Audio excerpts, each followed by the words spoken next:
नमस्कार, आप देख रहे हैं दिल्ली ग्लो न्यूज और मैं हूं आपके साथ सपना मद्देशिया। शुरुआत करते हैं आज की कुछ खास खबरों से। तारीख को दिन रविवार को दिल्ली के अंदर छत्रसाल स्टेडियम में पूरी दिल्ली की जनता के साथ आम आदमी पार्टी के राष्ट्रीय संयोजक आदरणीय अरविंद केजरीवाल जी जनता की अदालत कार्यक्रम करेंगे। आपको याद होगा जब केजरीवाल साहब ने इस्तीफा दिया था तो उन्होंने संकल्प लिया था, यह तय किया था कि अब पूरी दिल्ली में वो जनता की अदालत में जाएंगे। दिल्ली के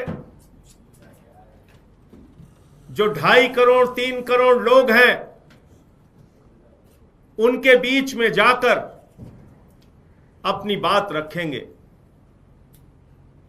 क्योंकि माननीय सर्वोच्च न्यायालय ने उनको जमानत दे दी। प्रधानमंत्री जी ने जिन संस्थाओं को उनके पीछे लगाया था, ईडी सीबीआई को कुछ भी नहीं मिला उनके खिलाफ। देश की सर्वोच्च अदालत ने उनको जमानत दे दी। उसके बाद भी केजरीवाल जी ने कहा कि हम जनता से ईमानदारी का प्रमाण पत्र लेकर सत्ता में आएंगे। जब दिल्ली की जनता उनको ईमानदारी का प्रमाण पत्र देगी तब वो मुख्यमंत्री की कुर्सी पर बैठेंगे।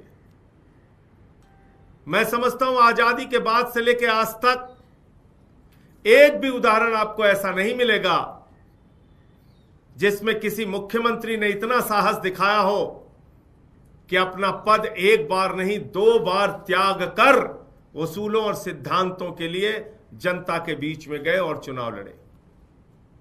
पहली बार 49 दिन की सरकार से इस्तीफा दिया और इस बार इस्तीफा दिया। अब सबसे बड़ा प्रश्न यह है कि जो भारतीय जनता पार्टी लगातार दुष्प्रचार करके आम आदमी पार्टी को खत्म करने की मंशा रख रही थी, उसके लिए हर संभव कोशिश कर रही थी। देश के प्रधानमंत्री नरेंद्र मोदी जी और अमित शाह जी ने कोई ऐसा तरीका नहीं छोड़ा जिसमें हमारे नेताओं को परेशान न किया गया हो, उनको गिरफ्तार न किया गया हो, उनको प्रताड़ित न किया गया हो, उनको तोड़ने की कोशिश न की गई हो। सब कुछ करके देख लिया, लेकिन अरविंद केजरीवाल और आम आदमी पार्टी चट्टान की तरह प्रधानमंत्री नरेंद्र मोदी और अमित शाह के सामने खड़े हैं, उनकी चुनौतियों का सामना कर रहे हैं। और जनता की अदालत से मुझे पूरा भरोसा और यकीन है कि जैसे एक बार 67 सीट आई, एक बार 62 सीट आई, इस बार भी प्रचंड बहुमत के साथ दिल्ली की जनता ईमानदारी का प्रमाण पत्र अरविंद केजरीवाल जी को देगी और वो मुख्यमंत्री की कुर्सी पर बैठेंगे। और यह विश्वास और भरोसा क्यों है? क्योंकि केजरीवाल साहब ने 10 साल के अंदर काम करके दिखाया है। दिल्ली में फ्री बिजली किसी गरीब आदमी के लिए सपना हो सकता है, लेकिन उस सपने को सच करने का काम केजरीवाल जी ने किया। फ्री पानी, साफ पानी, 24 घंटे बिजली, 24 घंटे फ्री बिजली, यह सपना केजरीवाल जी ने पूरा करके दिखाया। हर मां बाप का सपना होता है अपने बच्चे को अच्छे से अच्छे स्कूल में शिक्षा दे। कितना मुश्किल है आज के दौर में, हजारों की फीस लगती है, लाखों के डोनेशन लगते हैं। ऐसा विश्व स्तरीय स्कूल दिल्ली के अंदर बनाया जिसका उदाहरण आज पूरी दुनिया दे रही, सिर्फ हिंदुस्तान नहीं, पूरी दुनिया। गरीब आदमी का भी बच्चा आज अच्छे स्कूलों में पढ़ाई कर रहा है, सरकारी स्कूलों में पढ़ाई कर रहा है। आईआईटी में, मेडिकल में उसका एडमिशन हो रहा है। फ्री कोचिंग, ऐसे मेधावी छात्र जिनके पास पैसे नहीं होते कोचिंग करने के लिए, उनको आईएएस बनने का मौका मिले, पीसीएस बनने का मौका मिले, सिविल सर्विसेज में जाने का मौका मिले, डॉक्टर इंजीनियर बनने का मौका मिले, इसके लिए फ्री कोचिंग का इंतजाम कराया। माताओं बहनों के लिए बस की फ्री यात्रा, बुजुर्गों के लिए फ्री तीर्थ की यात्रा। और इतना ही नहीं, सब कुछ करने के बाद पिछले 10 साल से दिल्ली के लोगों का मुनाफे का बजट दिया। इसलिए दिल्ली की जनता मानती है कि सारी सुविधाएं निशुल्क, उसके बाद मुनाफे का बजट, यह है अरविंद केजरीवाल की ईमानदारी का सबसे बड़ा प्रमाण पत्र। इसलिए जितना आप केजरीवाल पे कीचड़ उछालोगे, जितना उनके खिलाफ दुष्प्रचार करोगे, उतना भारतीय जनता पार्टी गर्त में मिलेगी, उतना जमीन के नीचे जाएगी बीजेपी, ये बिल्कुल तय है।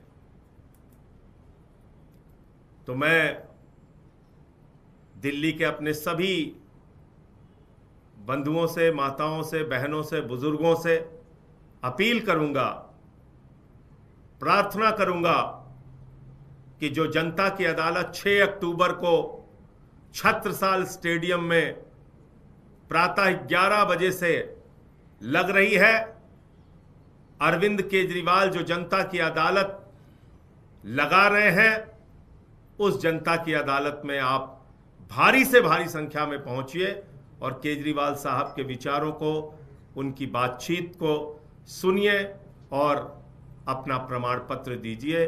मैं इतनी ही बात कहना चाह रहा था। आपके कोई प्रश्न हो तो आप पूछ सकते हैं। सर, इसमें क्या सिर्फ दिल्ली के लोग होंगे या फिर पंजाब, हरियाणा में? क्योंकि नहीं, दिल्ली के लोग होंगे। ये जनता की अदालत दिल्ली के लोगों के बीच में लगाई जा रही है। एमसीडी की स्टैंडिंग कमेटी का जो चुनाव हुआ था, उसे लेकर सुप्रीम कोर्ट आपकी मिल गई, उस पर माननीय सर्वोच्च न्यायालय ने चेयरमैन के चुनाव पर अभी रोक लगाई है। आगे जब पूरा फैसला सामने आएगा तो आपसे विस्तार से उसके बारे में बातचीत करेंगे। जब तक जवाब नहीं दाखिल हो जाता तब तक चेयरमैन के चुनाव कराने पर रोक लगाई है उन्होंने। एलजी से भी पूछ रहा है कि क्या इमरजेंसी?